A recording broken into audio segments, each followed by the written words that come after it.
Hello friends, आप सभी का आपके अपने ट्रैक्टिव क्लास में एक बार से फिर से स्वागत है। आई होप आप लोग सब अच्छे होंगे। तो चलिए हम स्टार्ट करते हैं अपनी आज की नेक्स्ट चैप्टर, जो कि है आपका लेवलिंग। जो आपका लेवलिंग ये है आपका फोर्थ चैप्टर। ठीक है, इसके अंतर्गत बच्चों आपसे सेमेस्टर के पॉइंट ऑफ व्यू से बात करें तो यहाँ से आपसे करीब आपको 10 से 15 मार्क्स क्वेश्चन देखने को मिलेंगे, क्योंकि इसमें न्यूमेरिकल भी आता है और थ्योरी भी आती है। ठीक है, और यहाँ से पूछा जाता है 100%। तो जरूरी आप इसको अच्छे से पढ़ेंगे और समझेंगे। यदि कोई भी आपको डाउट है तो कमेंट सेक्शन के माध्यम से हमसे डिस्कस कर सकते हैं आप। ठीक है, और इस क्लास को ज़्यादा शेयर करेंगे और सब्सक्राइब कराएंगे चैनल को। चलिए सबसे पहले हम बात करते हैं, इस चैप्टर का नाम है लेवलिंग और डेफिनेशन भी लेवलिंग की ही पढ़ेंगे। ठीक है, तो सबसे पहले आपसे पूछा जाता है कि व्हाट इज लेवलिंग, लेवलिंग क्या होता है। तो आप इसको एक छोटी सी डेफिनेशन में इजी वे में समझा सकते हैं कि वह सर्वे वर्क। ठीक है, आप कैसे लिख सकते हैं, इसमें लिख सकते हैं कि वह सर्वे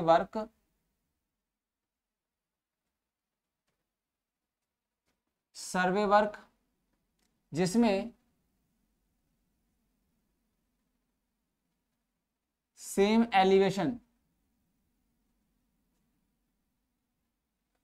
एलिवेशन के पॉइंट एक शीद में होते हैं, उसे क्या कहते हैं बच्चों, उसे लेवलिंग या तलेक्षण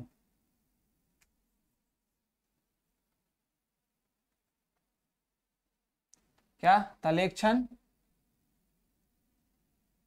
कहते हैं। जैसे कि मैं बात करूं, कोई हमारे ऐसे उबड़ खाबड़ कोई सरफेस है और इसको हमें बच्चों के लेवल में करना है, तो हम क्या करेंगे, सेम एलिवेशन के यहाँ पे कोई एक रेफरेंस पॉइंट मान लेते हैं कि इसके रेफरेंस में हमें क्या करना है, लेवल करना है। तो इसी के रेफरेंस में हम आगे पॉइंट मानते हुए हम अपने इंस्ट्रूमेंट को यहाँ पे और एक पॉइंट फिर यहाँ पे लेंगे, एक पॉइंट फिर यहाँ पे ले लेंगे। इसी तरीके से एक पॉइंट हम यहाँ पे और कुछ इस तरीके से पॉइंटों को रेफरेंस मान लेंगे और इसी के रेफरेंस को मानते हुए यहाँ पे हम पॉइंट लोकेट करते चले जाएंगे। ठीक है, कुछ डिस्टेंस पर कुछ पॉइंटों को यहाँ पे डिस्टेंस को मान लिया जाता है। तो ये क्या कहलाएगी, हमारी लेवल सरफेस कहलाएगी। क्या कहलाएगी, ये लेवल सरफेस कहलाएगी, ये वाली लाइन।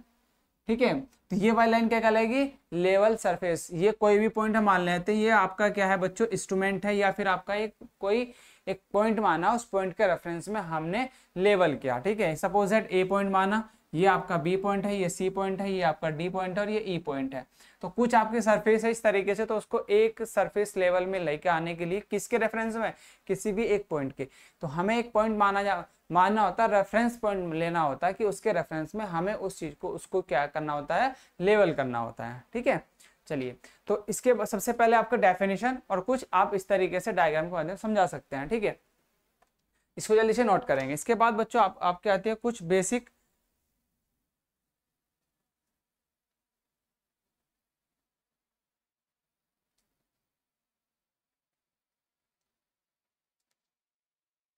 चलिए यहाँ तक आपकी चीजें बच्चों क्लियर। इसके बाद सबसे पहले आती है, अब इसके बाद आपकी छोटी कुछ टर्म्स बेसिक छोटी छोटी डेफिनेशन पूछी जाती हैं।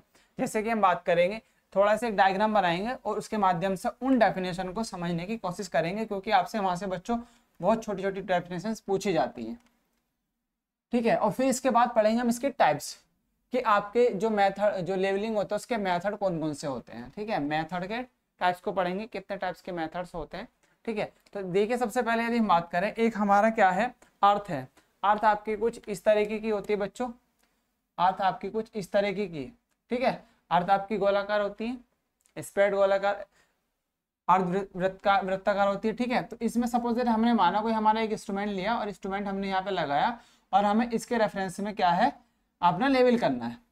ये ट्राइपॉड है और ट्राइपॉड के ऊपर हमने क्या लगाया, अपने टेलीस्कोप लगाया और यहाँ पे हमने इसके माध्यम से हम क्या करेंगे बच्चों, एक लेवल करेंगे अर्थ के ऊपर।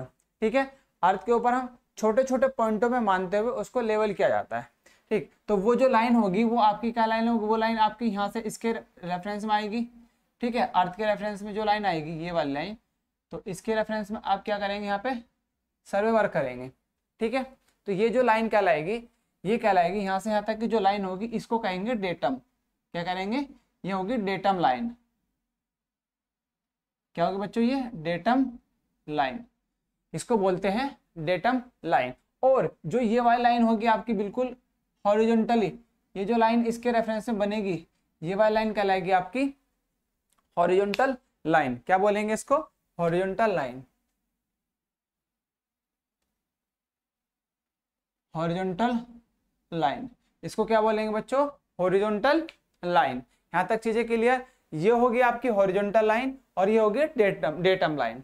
ठीक है, अब यहां से कुछ एक पॉइंट होगा जो सपोज अर्थ की भी क्या होगी बच्चों, रेडियस होगी, तो ये वाली जो लाइन कहलाएगी ये वर्टिकल लाइन कहलाएगी, इसको बोलेंगे वर्टिकल लाइन।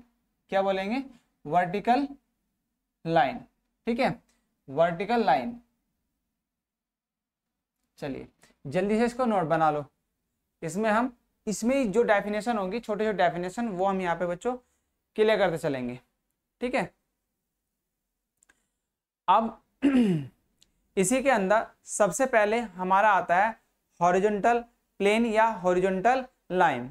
ठीक है, इसको हॉरिजॉन्टल प्लेन कौन सा होगा, हॉरिजॉन्टल प्लेन भी तो आपको ये होगा। ठीक है, तो हमारा जो हॉरिजॉन्टल प्लेन होगा, जो टॉप से देखेंगे तो हॉरिजॉन्टल, ठीक है, और हॉरिजॉन्टल लाइन आपकी ये होगी, और वर्टिकल लाइन कैसी होगी आपकी, इस तरीके से होगी। चलिए, तो सबसे पहले डेफिनेशन हम इसमें पढ़ेंगे, इसी के अंदर जो आपकी बेसिक डेफिनेशंस हैं लेवलिंग के अंदर ही, वो हम पढ़ेंगे। सबसे पहले हेड डालेंगे आप सब, प्लम्ब लाइन। जो सबसे पहली लाइन होती है आपकी, डेफिनेशन पूछी जा सकती है, वो है आपकी प्लम्ब लाइन। ये बहुत इंपॉर्टेंट है बच्चों, पूछी हुई गई है। ठीक है, इसको इंपॉर्टेंट मार्क कर लेंगे, जैसे कि आपकी जो प्लम्ब लाइन है, प्लम्ब लाइन होती क्या है। ठीक है, इंग्लिश में याद करेंगे। ठीक है, या इसको बोलते हैं साहुल रेखा, क्या बोल सकते हैं हिंदी में, साहुल रेखा, बट आप प्लम्ब लाइन के नाम से, प्लम्ब लाइन के नाम से इसको याद रखेंगे इंग्लिश में। ठीक है, देखिए इसकी डेफिनेशन आपकी क्या हो सकती है। एक डेफिनेशन इसको हम लिखेंगे, लिखिए, अर्थ सरफेस,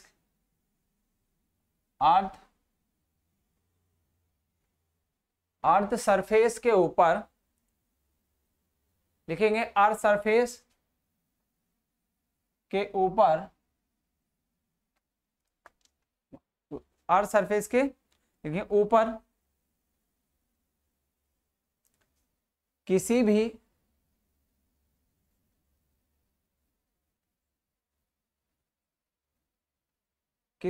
स्टेशन, क्या है, अर्थ सरफेस के ऊपर किसी भी स्टेशन पर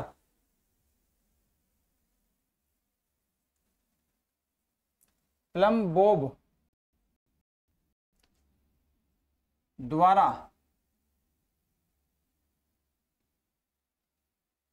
द्वारा डाली गई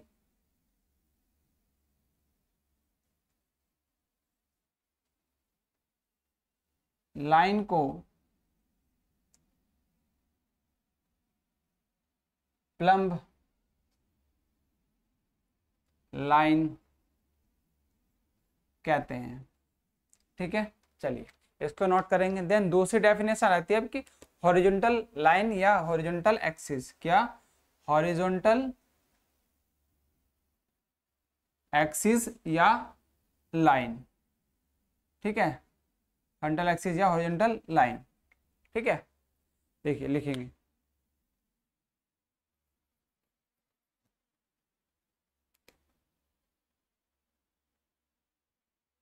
लिखेंगे अर्थ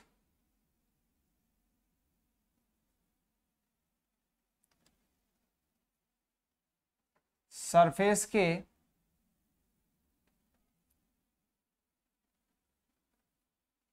सेंटर से वह लाइन जो प्रत्येक पॉइंट पर समान हो,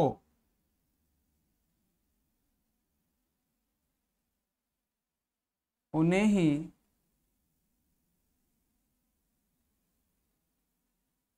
हॉरिजॉन्टल एक्सिस या हॉरिजॉन्टल लाइन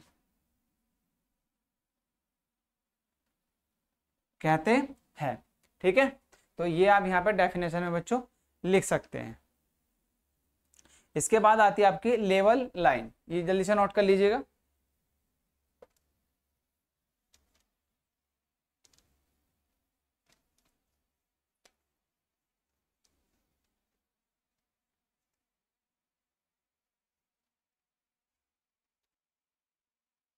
ठीक है, चलिए यहां तक हो गया। अब आगे डालेंगे बच्चों हम, दूसरी पूछी जाती है आपकी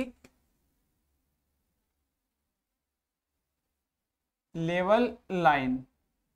ठीक है, लिखेंगे लेवल लाइन क्या होती है। ठीक है,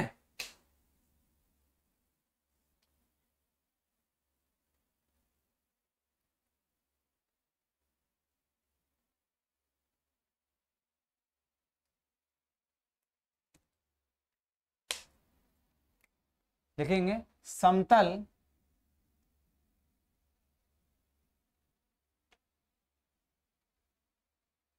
सतह में स्थित वह रेखा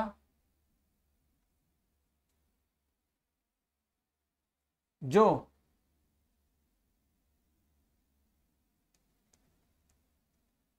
समतल हो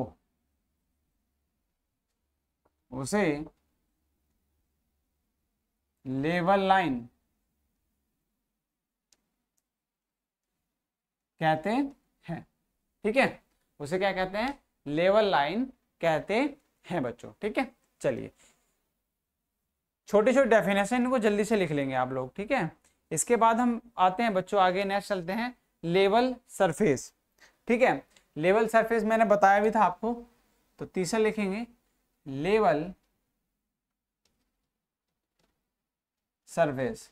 देखिए लेवल सरफेस होता क्या है, लिखेंगे अर्थ सरफेस पर वह समतल सतह जो किसी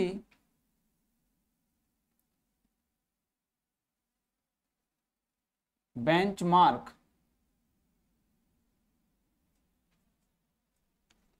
के संदर्भ में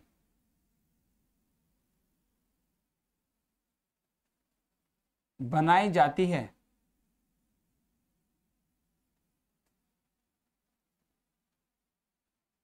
लेवल सरफेस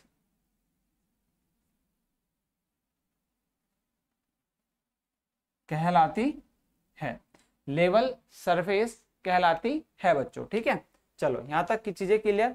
इसके बाद आगे चलते हैं। आगे आता है बच्चों आपका मोस्ट इंपोर्टेंट, जो आपसे पूछा जाता है वो होता है बेंचमार्क। क्या, बेंचमार्क।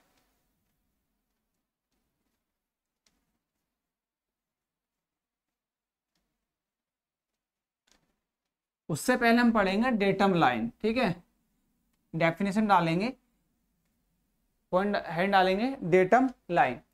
फोर्थ,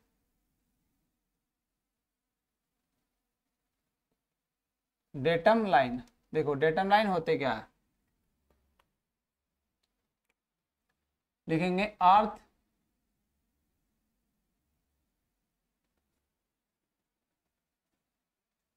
अर्थ सरफेस से, अर्थ सरफेस से, इसको यहां से लिखते हैं बच्चों,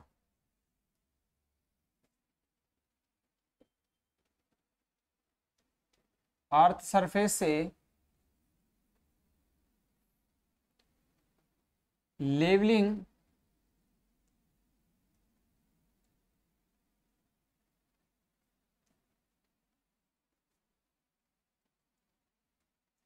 लेवलिंग इंस्ट्रूमेंट की वर्टिकल हाइट को डेटम लाइन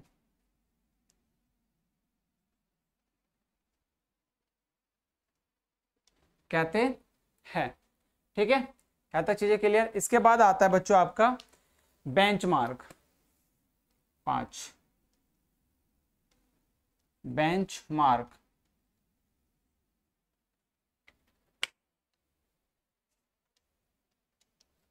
मार्च नहीं होता, वो मार्क होता है बच्चों, बेंचमार्क।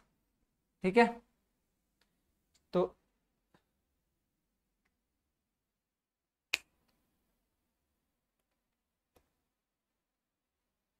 देखिए बेंचमार्क क्या होता है। बेंचमार्क एक ऐसा स्टेशन पॉइंट होता है जिसका रिड्यूस लेवल हमें ज्ञात हो। रिड्यूस लेवल मतलब हमें उसकी हाइट दे रखी हो। ठीक है, तो इसकी डेफिनेशन लिख सकते हैं, बेंचमार्क एक ऐसा स्टेशन पॉइंट होता है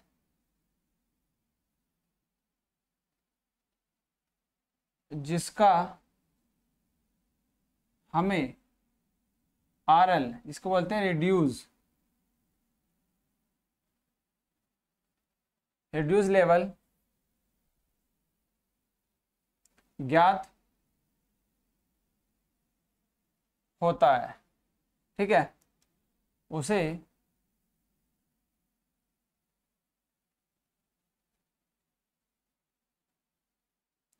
बेंचमार्क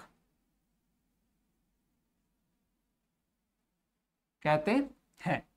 ठीक है, उसे बेंचमार्क कहते हैं। तो आप ये डेफिनेशन में इसमें लिख सकते हैं बच्चों। चलो ठीक है, जल्दी से लिखेंगे।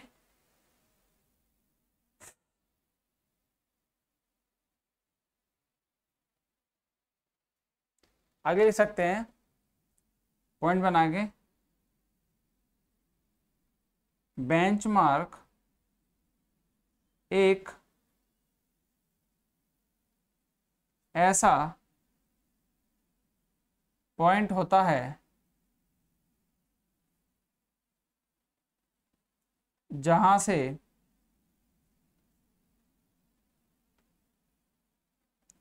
लेवलिंग वर्क स्टार्ट किया जाता है।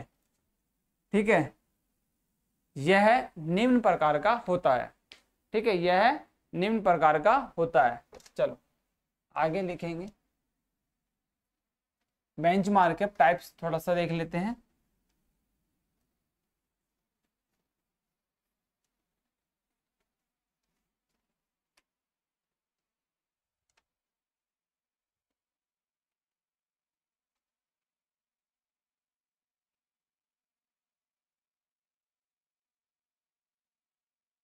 चलिए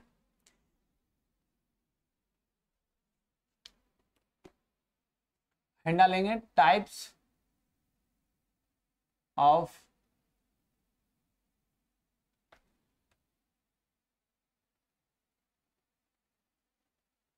बेंचमार्क। ठीक है, जो टाइप्स होते हैं इंपॉर्टेंट है, पूछे जाते हैं। ठीक है, तो सबसे पहले जो बेंचमार्क होता है, फर्स्ट होता है आपका जीटीएस बेंचमार्क। ठीक है, दूसरा होता है परमानेंट, दूसरा होता है आपका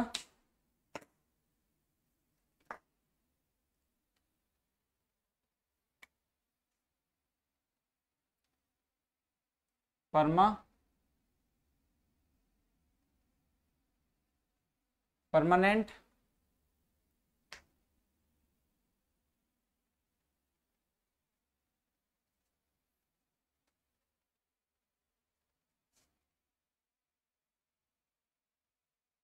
परमानेंट बेंचमार्क। ठीक है, तीसरा होता है आपका टेम्परेरी।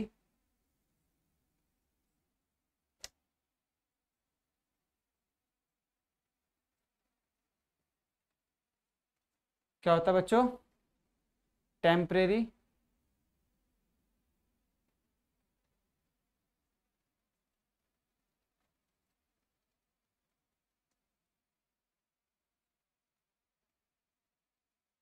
टेम्परेरी बेंचमार्क, और फोर्थ होता है आपका आर्बिट्री बेंचमार्क। क्या होता है? Arbitrary benchmark.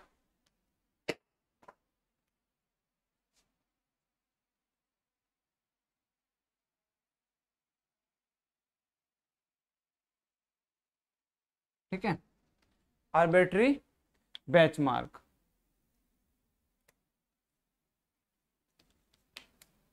चार टाइप के आपके बेंचमार्क होते हैं जो आपसे बच्चों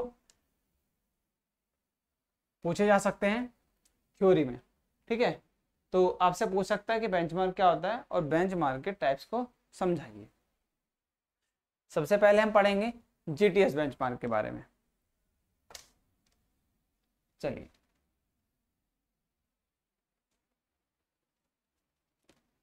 हेडिंग डालेंगे जीटीएस बेंचमार्क।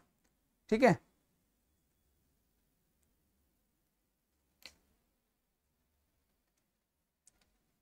इसको पढ़ेंगे। देखिए, जो हमारा जीटीएस की जो फुल फॉर्म होती है वो होती है ग्रेट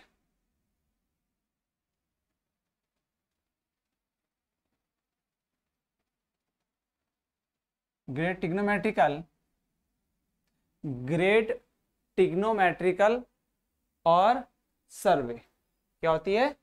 सर्वे, इसकी ये फुल फॉर्म होती है।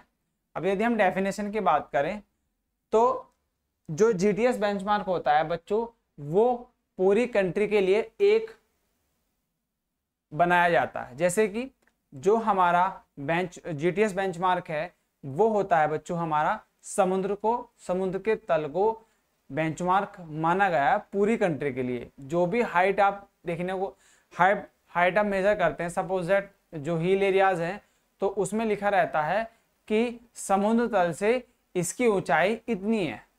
ठीक है, तो हमारे यहाँ पे जो बेंचमार्क माना गया है पूरी कंट्री के लिए, ठीक है, तो वो कहाँ से माना गया? वो समुद्र की सतह को बेंचमार्क, जीटीएस बेंचमार्क माना गया है। अब उस सतह का अवलोकन हम करते कैसे हैं? 19 साल के डाटा को कैलकुलेट कर 19 साल के डाटा को कैलकुलेट कर किसी भी एक पॉइंट पर बेंचमार्क बनाया जाता है। समुद्र की सतह पर 19 साल का डाटा कलेक्ट किया जाता है और उस लेवल को एक डिसाइड किया जाता है उनका एवरेज निकालकर, तो वहां पे डिसाइड किया जाता है उस लेवल को। ठीक है, तो उस लेवल को आधार मानते हुए सारे पूरे आवर कंट्री, जैसे जो भी हमारा इंडिया है, इंडिया की जहां भी स्थान है, जो भी आपकी मतलब एक पहले से सब कोई भी सिटी है, उस सिटी का वो कितना डाउन है और कितना अप है। ठीक है, तो वो हम कहाँ से मेजर करते हैं? वो हम करते हैं समुद्र के तल से। ठीक है, तो आप इसमें लिख सकते हैं। और जो हमारा आज़ादी से पहले जो था हमारा बेंचमार्क कहाँ माना गया था? कराची में, बट अब कहाँ पे है? अब हमारा मुंबई में है। कहाँ पे है? मुंबई में, समुद्र के पास, मुंबई में समुद्र के पास आपका क्या माना गया है? जीटीएस बेंचमार्क को माना गया है, जब से हमारा देश क्या है? आज़ाद हुआ और पाकिस्तान और इंडिया अलग हुआ। ठीक है, तो वहां पे क्या माना गया? मुंबई समुद्र में माना गया। ठीक है, चलिए इसमें आप लिखेंगे, इसमें लिखेंगे समुद्र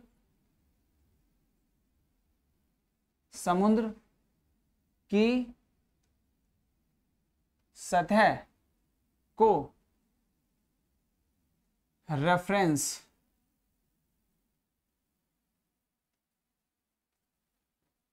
मानकर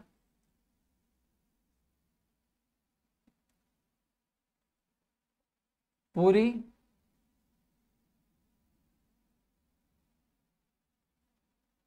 कंट्री की लेवल सतह को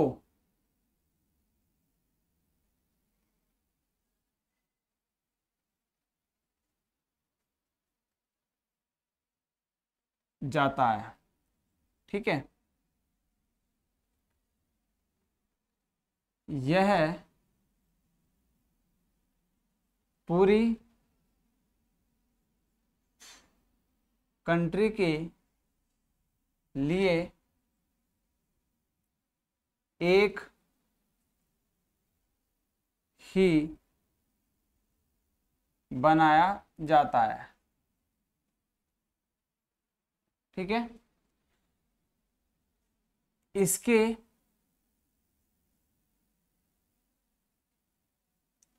संदर्भ में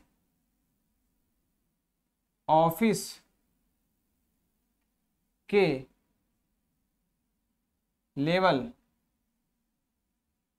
बनाए जाते हैं या बच्चों लिए जाते हैं। ठीक है, बनाए जाते हैं या फिर लिए जाते हैं। ठीक है, तो ये आपका जीटीएस बेंचमार्क में लिख सकते हैं इतनी बातें। ठीक है, और आप इसमें लिख सकते हैं इसका हेडक्वार्टर मुंबई में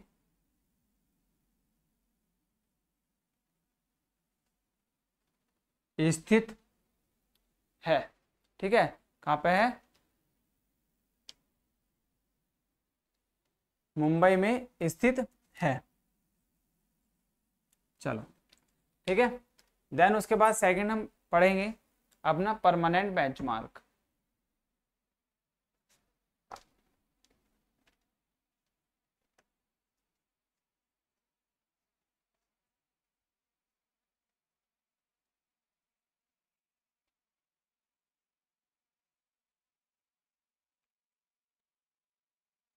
चलो इसके बाद बढ़ेंगे हम ना परमानेंट बेंचमार्क। सेकंड आया आपका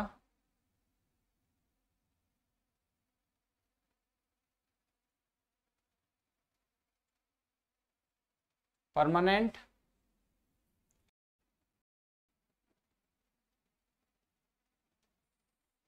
ठीक है, परमानेंट बेंचमार्क लिखेंगे यह बेंचमार्क अलग अलग ऑफिस के लिए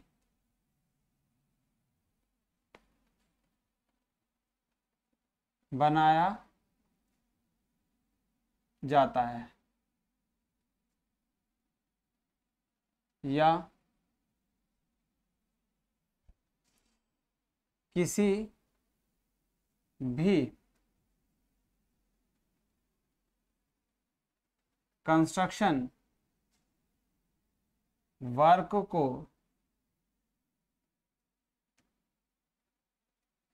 स्टार्ट करने से पहले कोई एक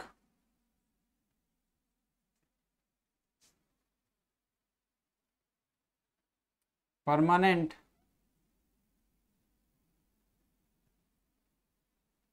बेंचमार्क बना लिया जाता है जिससे जिससे सभी पॉइंट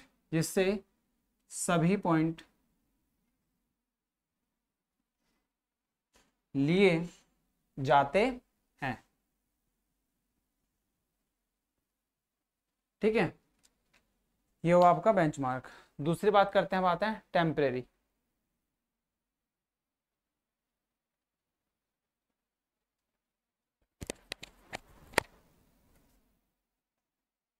नोट कर लिया होगा यहाँ तक? चलो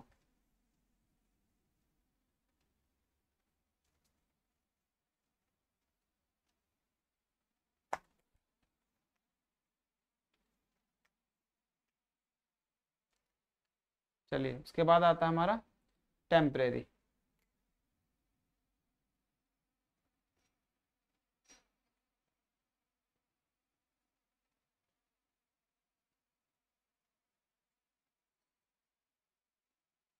टेम्परेरी बेंचमार्क। ठीक है, यह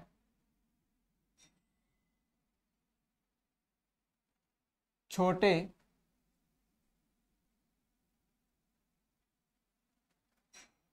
कंस्ट्रक्शन वर्क में कुछ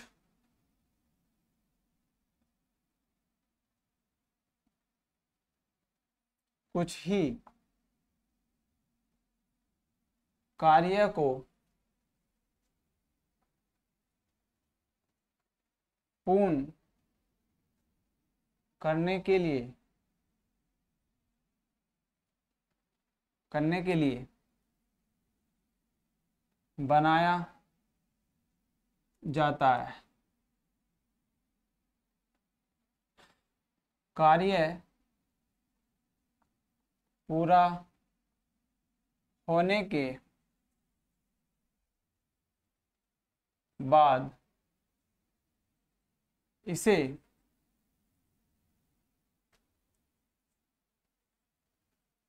हटा दिया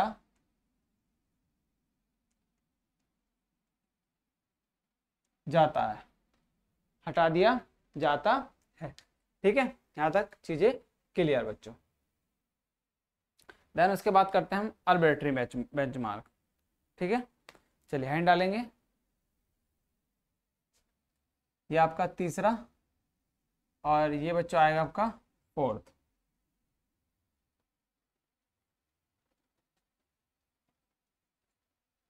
आर्बिट्रेरी बेंचमार्क।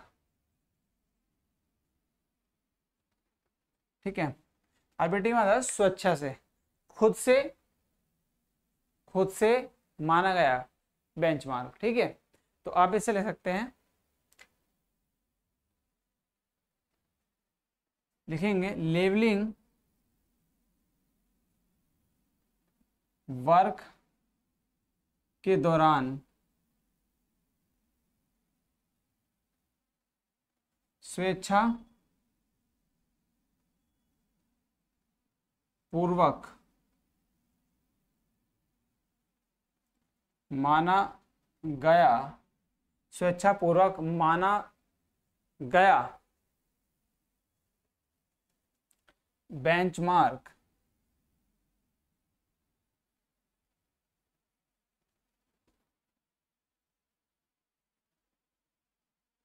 आर्बिट्रेरी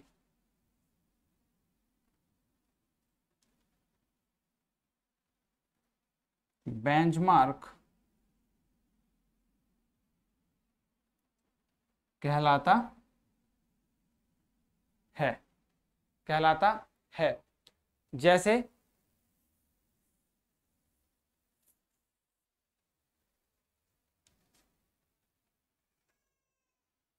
जैसे किसी घर के लिए एक बेंचमार्क बना लिया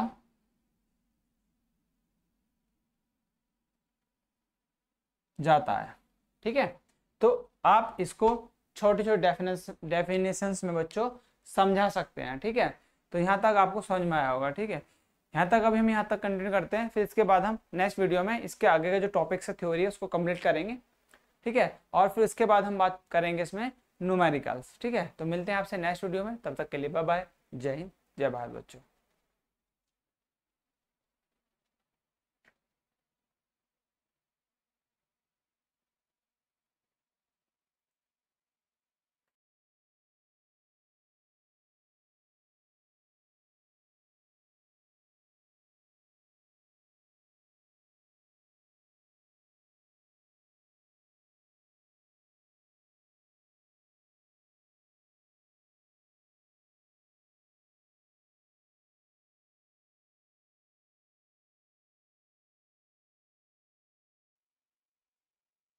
चलिए स्टूडेंट, अब हम पढ़ते हैं आगे का टॉपिक, जो कि है हमारा मीन सी लेवल। अभी तक हमने बेंचमार्क पढ़े।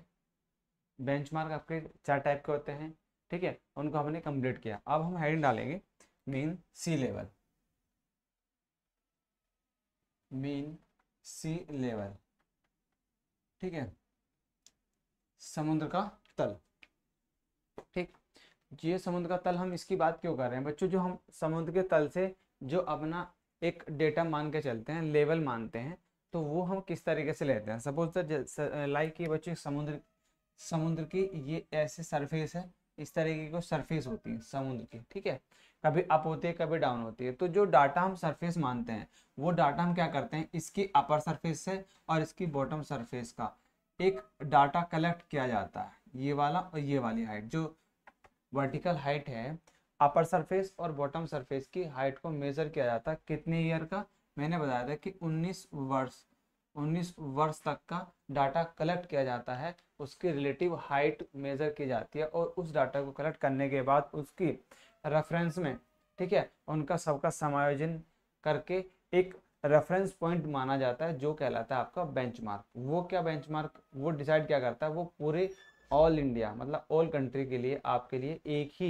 बेंचमार्क यूज होगा जो होगा समुद्र से। अब वहां से आपने काफी बार देखा होगा कि समुद्र तल से इतनी ऊंचाई है, तो वहां पे क्या समुद्र तल को रेफरेंस मानते हुए बेंचमार्क मानते हुए हम किसी भी पैलेस की स्थिति को उसको हाइट या डाउन, अप या डाउन की पोजीशन को डिनोट करते हैं समुद्र की सतह से। और समुद्र की सतह को डाटा किस तरीके से माना जाता है, उसकी सरफेस को कैसे मानेंगे, रैंडमली नहीं माना, तो कम से कम 19 ईयर्स का, लगभग 90 वर्षों का एक डाटा कलेक्ट किया जाता है और उसका एवरेज निकालते हुए एक मीन सी लेवल लिया जाता है, जो कि आपका क्या आता है, एक अपर सरफेस की कंडीशन होती है, ठीक है। तो ये क्या है, मीन सी लेवल इस तरीके से डिफाइन किया जाता है। तो ये क्या होगी, आपकी सरफेस लाइन होगी इस समुद्र की सतह की, ये होगी आपकी सरफेस लाइन, सरफेस लाइन, ठीक है। अब यदि हम इसकी डेफिनेशन की बात करें तो डेफिनेशन हम किस तरीके से लिख सकते हैं, लिखेंगे इसमें समुद्र के सबसे ऊपरी भाग पर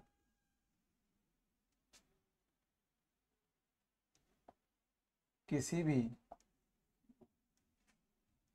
सतह को समतल मानकर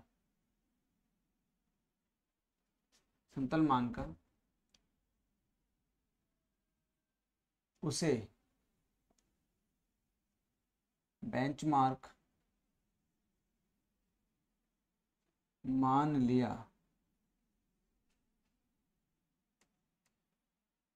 जाता है। यह लगभग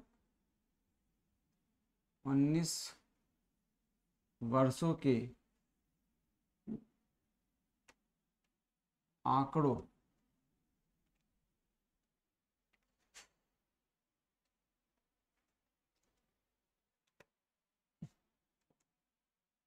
के आधार पर रिलेटिव पोजीशन को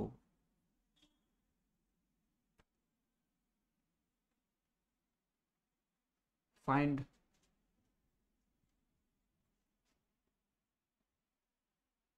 किया जाता है, ठीक है। तो हम इसमें मीन सी लेवल में डेफिनेशन अपने लिख सकते हैं, ठीक है बच्चों। देन उसके बाद आता है आपका रिड्यूस लेवल। रिड्यूस लेवल क्या होता है, ठीक है, जिसे बोलते हैं हम आरएल। चलिए ये आप लोगों ने नोट कर लिया। इसके बाद आता है आपका आरएल पॉइंट।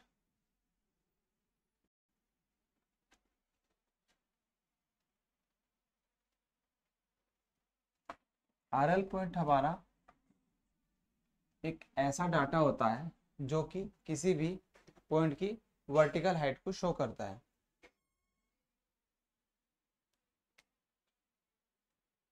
ठीक है। हेड डालेंगे आरएल। आरएल होता है रिड्यूस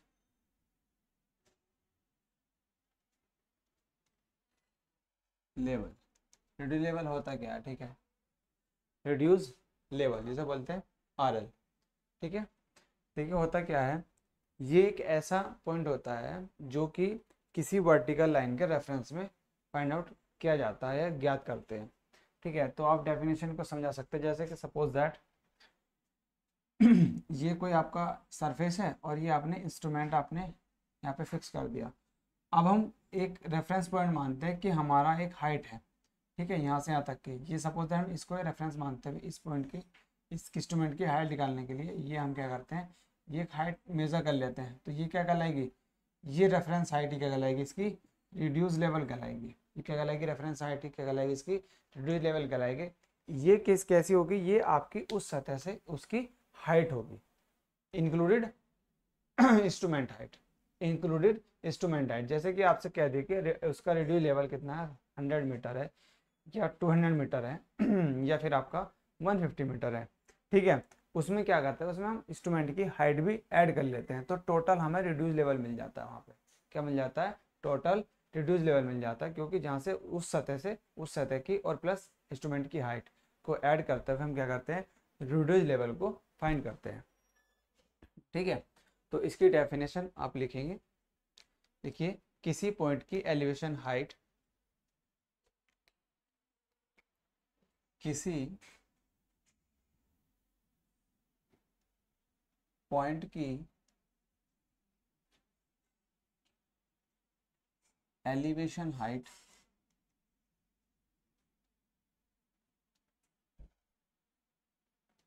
को, किसी पॉइंट की एलिवेशन हाइट को किसी अन्य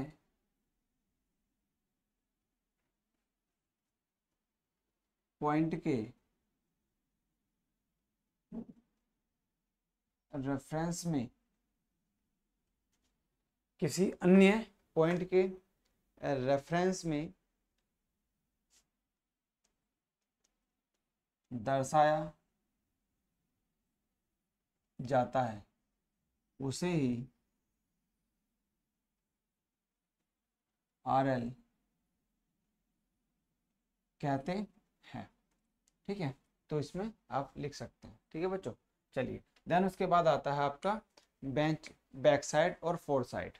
देखिए बैक साइड और फोर साइड का कॉन्सेप्ट मैं यहाँ पे समझा देता हूँ। यहाँ पे आप इस सरफेस को आगे लेकर बढ़ा के चलेंगे यहाँ पे आपने क्या करा, एक इंस्ट्रूमेंट आपने एक पॉइंट यहाँ पे लिया और एक पॉइंट आपने यहाँ पे लिया, ठीक है।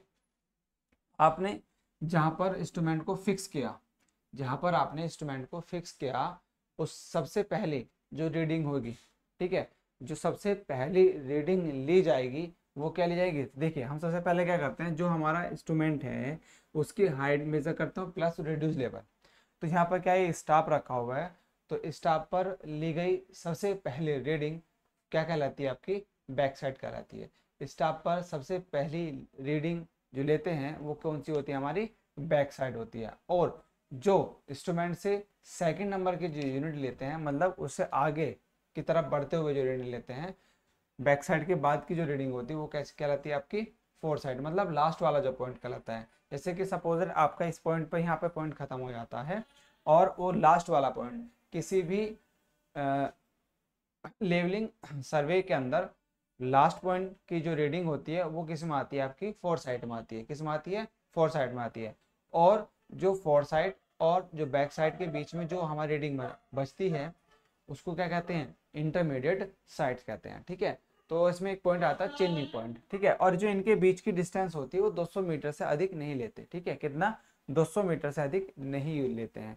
जो हम यहाँ पे लेवलिंग करते हैं, लेवलिंग में जो ऑफसेट लेते हैं, इंस्ट्रूमेंट यूज करते हैं, ऑफसेट लगाते हैं, ठीक है। तो वो इंस्ट्रूमेंट और ऑफसेट के बीच जो डिस्टेंस होगी वो 200 मीटर से अधिक नहीं होती है, ठीक है। उनको 200 मीटर के पार्टों से कम में ही डिवाइड करके उनको मेजर किया जाता है लेवलिंग को, ठीक है। तो ये चीज़ें भी आप ध्यान रखेंगे। यहाँ तक चीज़ें क्लियर, ठीक है। तो चलिए इसके बाद हम सबसे पहले हैंड डालेंगे, अब इसमें बैक साइड के बारे में पढ़ते हैं। तो नेक्स्ट हैंड आएंगे आपकी बैक साइड, बैक साइड, ठीक है। बैक साइड यहाँ पे ऐसे लिख सकते हैं, बैक साइड रीडिंग लिख लीजिए या तो फिर,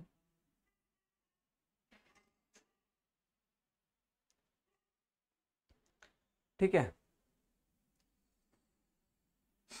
रीडिंग रहने दीजिए, ऐसे बैक साइड डाल लीजिए, बैक साइड लिख लीजिए।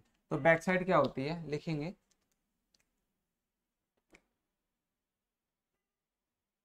लिखेंगे ज्ञात बेंचमार्क पर ली गई पहली रीडिंग, पहली रीडिंग ज्ञात बेंचमार्क पर ली गई पहली रीडिंग क्या कहलाती है बच्चों? बैक साइड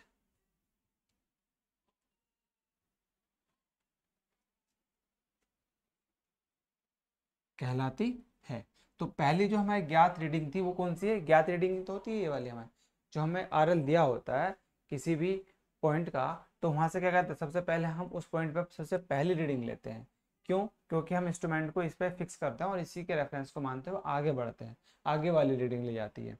ठीक है, तो वो हम यहाँ पे बैक साइड में नोट करते हैं। समझ में आ गई? ठीक है, या फिर इसमें एक और ले सकते हैं, इसमें पॉइंट बना के जब हम चेंज करते हैं तो लिखते हैं चेंजिंग, अभी भी लिखते हैं चेंजिंग पॉइंट के, पॉइंट के तुरंत, चेंजिंग पॉइंट के तुरंत बाद ली गई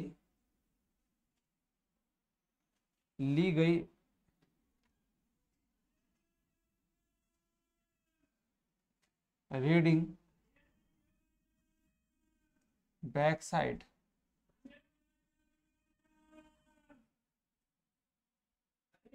रीडिंग कहते हैं। ठीक है, ये आप यहाँ पे लिख सकते हैं। इसके बाद हम बात करेंगे अपनी फोर्थ साइड रीडिंग। चलिए,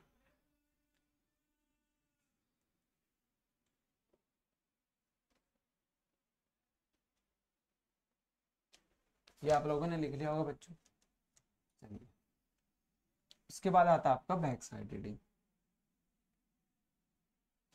देखिए, oh sorry, fore side reading.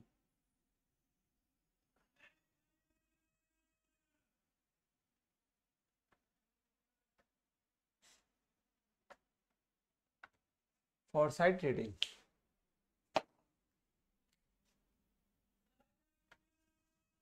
Fore side reading है, हेडिंग डालिए फोर साइड रीडिंग। इसमें लिखेंगे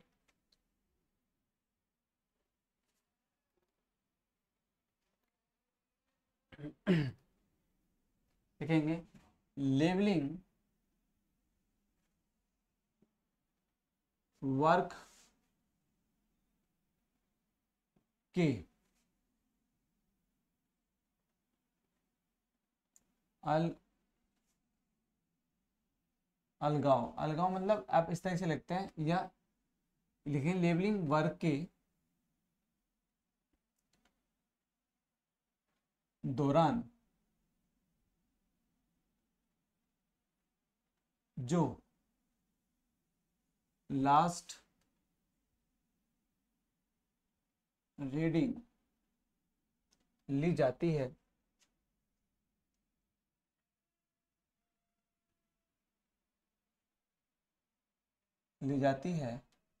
उसे फोर साइड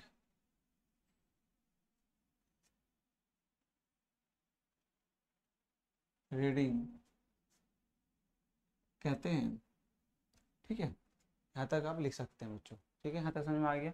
तो ये क्या होती है? फोर साइड आपकी यहाँ पर होती है। चलिए,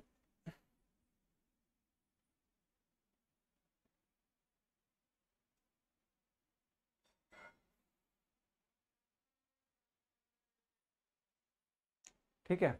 चलिए, इसके बाद आता है आपका intermediate side distance, intermediate side distance reading, जो आपकी फोर साइड और बैक साइड के बीच में जो रीडिंग होती है वो क्या कहलाती है? आपकी इंटरमीडिएट साइड डिस्टेंस कहलाती है, इंटरमीडिएट साइड रीडिंग कहलाती है।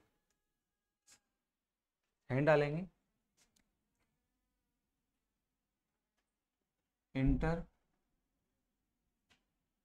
Intermediate side reading. ठीक है, आप इसमें लिखेंगे इसमें फोर साइड बैक साइड तथा फोरसाइट के मध्य ली गई रीडिंग इंटरमीडिएट साइट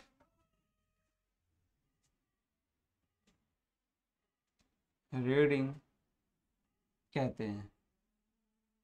ठीक है, चलिए यहाँ तक चीजें समझ में आ गई, ये नोट करेंगे।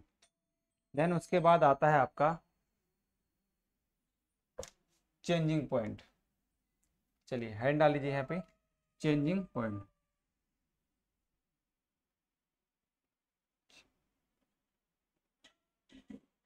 चेंजिंग पॉइंट, ठीक है, चेंजिंग पॉइंट या शिफ्टिंग।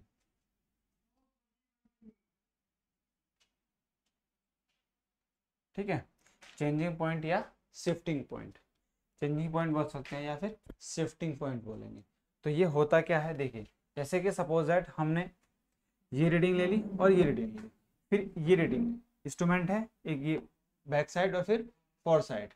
ठीक है, उसके बाद हमें 200 मीटर से अधिक की रीडिंग लेनी है, 200 मीटर से अधिक का पार्ट है, तो वो दिखना कहीं ना कहीं इनविजिबल हो जाता है। तो उसमें क्या करना पड़ता है, उस कंडीशन में हमें इंस्ट्रूमेंट को नेक्स्ट रीडिंग पर, नेक्स्ट पॉइंट पर सेट करना होता है। ठीक है तो वो जो एक पॉइंट से दूसरे पॉइंट पर जो शिफ्ट करते हैं उसको क्या कहते हैं, चेंजिंग पॉइंट कहते हैं। ठीक है, चलिए तो इसमें आप डेफिनेशन की फॉर्म में जैसे हम लिखेंगे,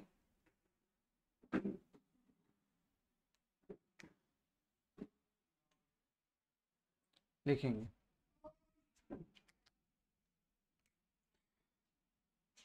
लिखेंगे लेबलिंग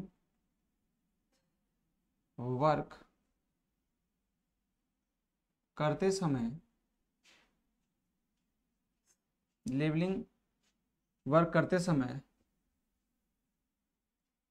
वर्टिकल हाइट की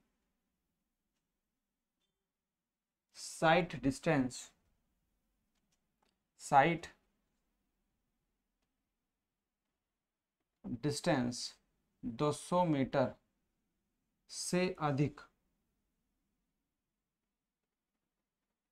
हो जाने पर, हो जाने पर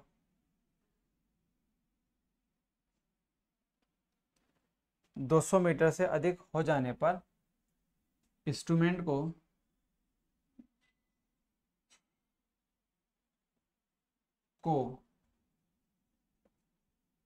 दूसरे पॉइंट पर शिफ्ट किया जाता है, शिफ्ट किया जाता है। इसी प्रक्रिया को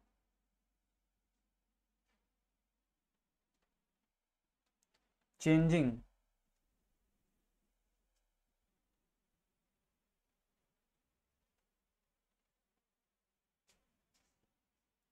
चेंजिंग पॉइंट, चेंजिंग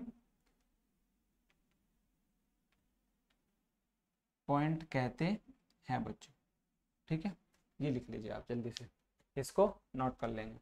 इसके बाद हम बात करेंगे अपना, फिर आता है मेथड ऑफ लेबलिंग, ये नोट कर लेंगे। ठीक है, ये समझ में आ रहा होगा। यदि आपको फिर बच्चों कोई चीज़ में डाउट है तो आप कमेंट सेक्शन के माध्यम से हमें डिस्कस कर सकते हैं, और इस वीडियो को ज़्यादा शेयर करेंगे सभी ग्रुप में।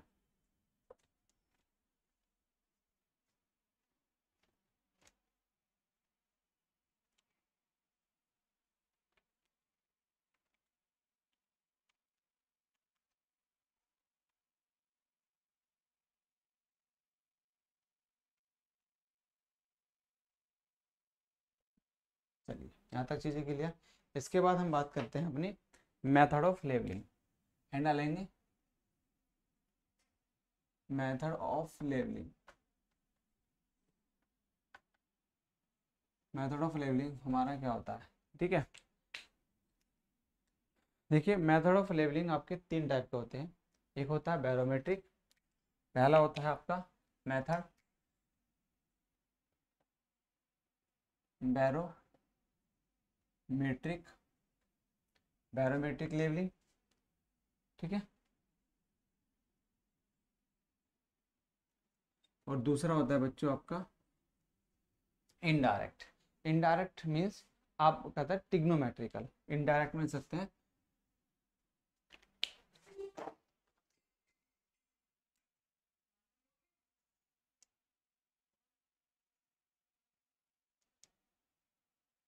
Trigonometrical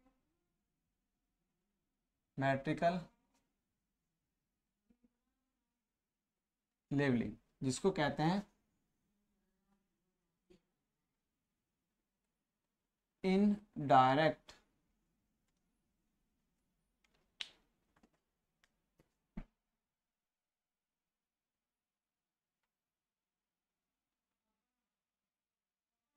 indirect levelling. या फिर तीसरा होता है आपका स्प्लिट, स्प्लिट या फिर डायरेक्ट लेवलिंग। स्प्लिट, इसको स्प्लिट लेवलिंग होती है आपकी डायरेक्ट लेवलिंग, ठीक है। तो 3 मेथड के आधार पर हम क्या है लेवलिंग करते हैं। सबसे पहला बैरोमेट्रिक होता है, फिर आपका ट्रिग्नोमेट्रिकल होता है, और फिर आपका स्प्लिट स्प्लिट होता है। तो तीनों मेथड को आप समझा सकते हैं। पूछा जा सकता है कि लेवलिंग करने की विधियों को समझाइए और उसकी डेफिनेशन को समझाइए। तो एक क्वेश्चन आपका तैयार हो जाता है कि उसकी लेवलिंग क्या होता है और उसके मेथड को भी समझाइए। तो 3 मेथड होते हैं, एक तो बैरोमेट्रिक लेवलिंग होता है और एक ट्रिग्नोमेट्रिकल लेवलिंग होता है, इसको जिसको कहते हैं इनडायरेक्ट, ठीक है। ट्रिग्नोमेट्रिकल लेवलिंग कैसा होता है, इनडायरेक्ट मेथड में यूज होता है, ठीक है। और डायरेक्ट मेथड कौन सा, स्प्लिट लेवल। स्प्लिट लेवल में क्या कहते हैं डायरेक्ट, और इसकी एक्यूरेसी भी बहुत ज़्यादा होती है। इसकी स्प्लिट लेवल क्या होती है, इसकी एक्यूरेसी अच्छी होती है, इसकी एक्यूरेसी अच्छी नहीं होती, बैरोमेट्रिक की इतनी अच्छी नहीं होती, ठीक है। कम एक्यूरेसी वाला लेवलिंग होता है। तो सबसे पहले बात करते हैं बैरोमेट्रिक की। चलिए ये दोनों आपने नोट कर लिया होगा, इसके बाद हम बात करते हैं बैरोमेट्रिक।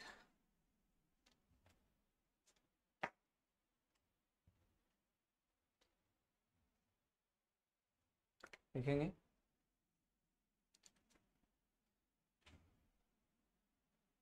यह लेवलिंग सामान्यतः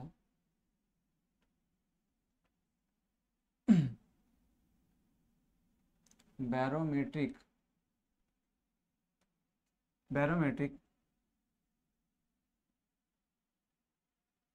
लेवलिंग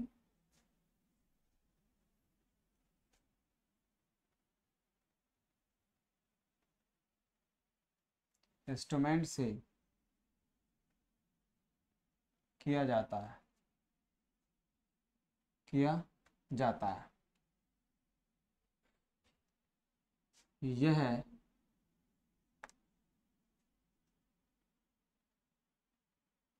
प्रेशर के द्वारा किसी पॉइंट के रेफरेंस से, रेफरेंस पर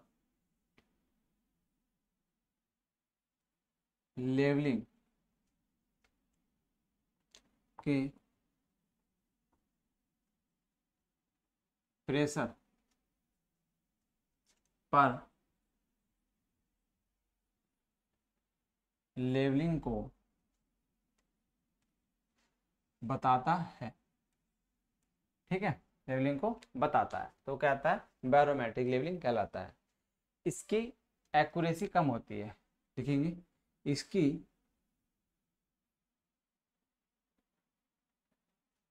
एक्यूरेसी कम होती है, ठीक है। ये आप लिख लेंगे इनसे, फिर नोट करेंगे। दूसरी है बच्चों आपका कौन सी है, ट्रिग्नोमेट्रिकल लेवलिंग।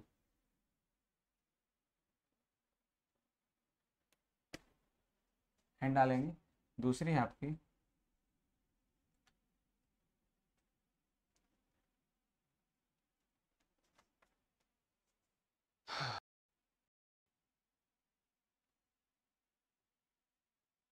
ट्रिग्नोमेट्रिक लेवलिंग, इसको बोलते हैं इनडायरेक्ट लेवलिंग, इनडायरेक्ट लेवलिंग। ठीक है, इसमें लिखेंगे यह लेवलिंग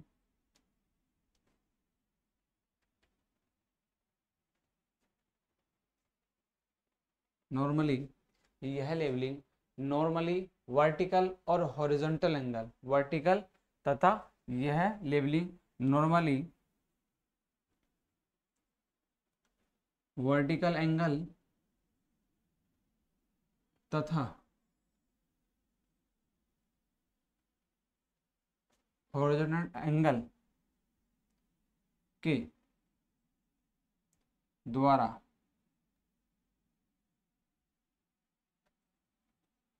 लेवलिंग प्रक्रिया को किया जाता है, प्रक्रिया के द्वारा किया जाता है।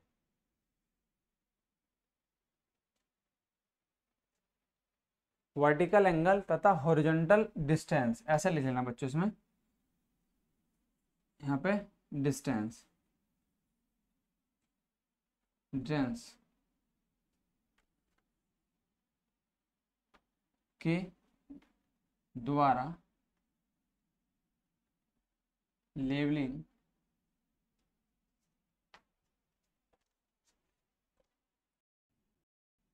किया जाता है, वर्टिकल एंगल और हॉरिजॉन्टल डिस्टेंस। ठीक है, हॉरिजॉन्टल डिस्टेंस के आधार पर ट्रिग्नोमेट्रिकल लेवलिंग को किया जाता है। ठीक है, यहाँ तक लिखो।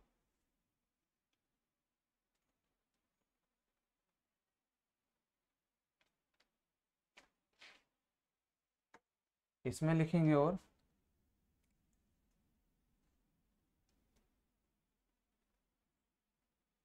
यह बैरोमेट्रिक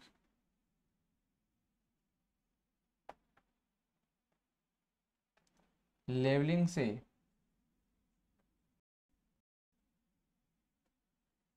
परिशुद्ध,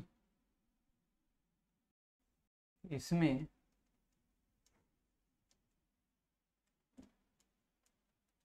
ट्रिग्नोमेट्रिकल का यूज किया जाता है, यूज किया जाता है। तो आप लिख सकते हैं यहाँ पे यूज किया जाता है। चलिए यहाँ तक ठीक है।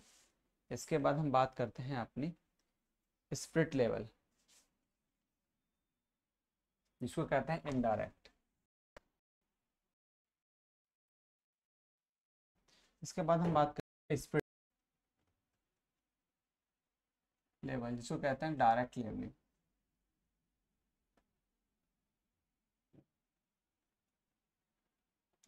ठीक है, जल्दी साइड डालिए। इसके बाद हम स्प्रिट लेवल की बात करेंगे।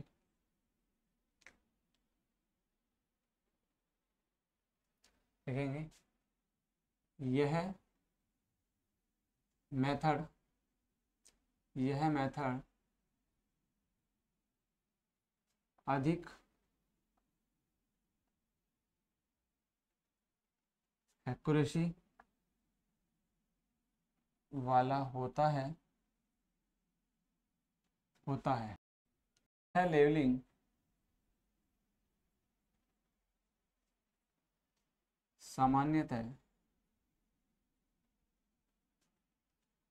सामान्यतः IOP level, Y level,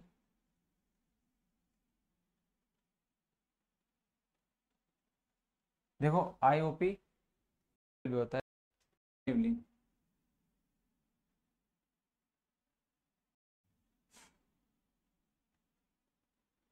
levelling आदि का यूज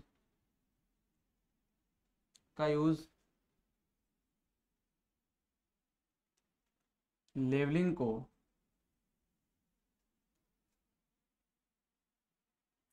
करने के लिए, ठीक है, तो इसमें हम आईओपी क्या होता है और अपना वाई, तो सबसे पहले आप जो है बच्चों यहाँ पे इसको नोट कर लेंगे। कुछ मेथड आपके यूज होते हैं डायरेक्ट लेवलिंग के अंदर, तो वो हम पढ़ेंगे अपनी नेक्स्ट वीडियो में, ठीक है। तो इसको जल्दी से नोट करेंगे और समझेंगे किस तरीके से आपने ये चीज़ें कही, ठीक है। तो मिलते हैं आपसे नेक्स्ट वीडियो में, तब तक के लिए बाय बाय, जय हिंद, जय भारत बच्चों।